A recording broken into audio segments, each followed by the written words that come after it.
Bernie Sanders was on an MSNBC town hall event with Donald Trump supporters, and there was a really important moment in there which I think perfectly illustrates exactly why Bernie Sanders would have beat Donald Trump if he was the Democratic Party's nominee. Who's paying for this?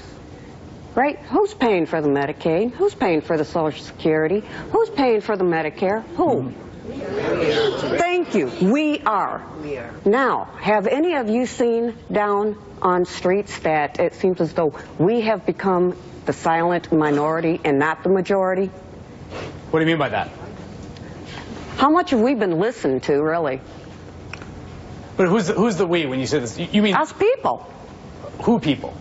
The White people who need the Medicare, the people who need the Social Security, who needs the help with the education. Okay, but now here's good point. Let's see if we can go forward on this. I am assuming that you believe, correct me if I'm wrong, that we should not cut Social Security or Medicare or Medicaid. Is that correct or not? Yeah. Okay. I believe it shouldn't be cut. Okay. Do you know who is now working very hard to try to do that? Republicans in Congress have a plan under the guise of saving Medicare and saving Social Security, making devastating cuts. That's what Republicans are now trying to do.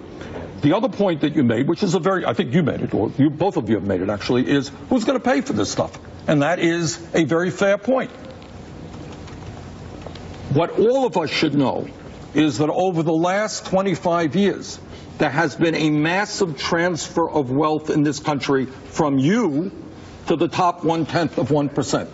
In other words, the middle class has shrunk and trillions of dollars have gone to the top 1/10 of 1%.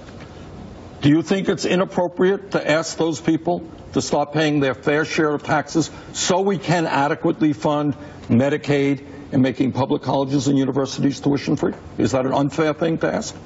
I don't think it's an unfair thing to ask. The 1%ers, they got rich off us. That's right. So it's time they put back. Okay, that's all I'm saying. So what you just saw right there was Bernie Sanders converting one of Donald Trump's supporters in real time.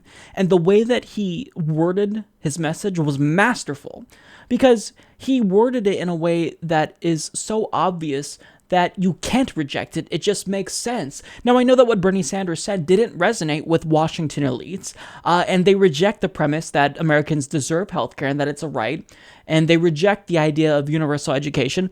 But when you say that to everyday Americans and you just break it down and explain it in that way, it resonates. And that's exactly what Bernie Sanders would have done if he were the nominee, but on a grander scale. And I think that Bernie Sanders would have won probably pretty handily against Donald Trump. And people still contend that he would have lost because Republicans would have fear-mongered over him calling himself a social democrat. But you have a literal proto-fascist running on the Republican side, and voters weren't afraid of that. So are you honestly trying to tell me that a social democrat who's been consistent throughout his entire career, whose message is on point, would have lost to a dim-witted buffoon like Trump? No way. Now, another part in there that was pretty powerful that shows why he would have defeated Donald Trump was when a Donald Trump supporter was trying to explain away all of Trump's most egregious policies, like his Muslim ban, or the fact that he wants to deport 11 million undocumented immigrants. Well, that supporter basically said, look, Donald Trump is not actually going to do these things. And Bernie Sanders said, well, why would you vote for a liar? I think that a lot of what he says is just unimplementable rhetoric, just to gain attention. And it would never be congressionally approved. Well, as somebody who was in the Congress, let me not, I'm not quite so sure that you're right. But I think that there's no question to my mind, and I find it interesting that what 3 out of 4 of you are saying is, yeah, he talked about that stuff, but it'll never happen. We don't believe that it will ever happen. Why do you vote for somebody who, in a sense, then is lying? That was a really strong moment right there. And you can't respond to that. You just can't. They agreed with Trump economically and tried to look past all of his more crazy policy positions. But I mean, to look past it and say you think he's just bullshitting, I mean, you're knowingly voting for someone who's lying to you. So after watching this, I am convinced he would have won. Now, people will respond and say, well, Mike, why didn't Bernie Sanders win the primary if he's such a great, debater, and if he is able to put forth such a powerful message? Well, that's simple. Nobody heard his message. The media did not cover Bernie Sanders. There was a blackout. And furthermore, look at who voters chose. They chose Clinton on the left and Trump on the right. So if you have name recognition, that just makes your message that much more powerful, even if you don't really have a message like Clinton or Trump. So Bernie Sanders would be the president right now if the Democratic Party did not rig the primary against him. Now, if you could rehold the primary under fair conditions, I really think he would have won. And if he was the party's nominee, we would have a President Bernie Sanders.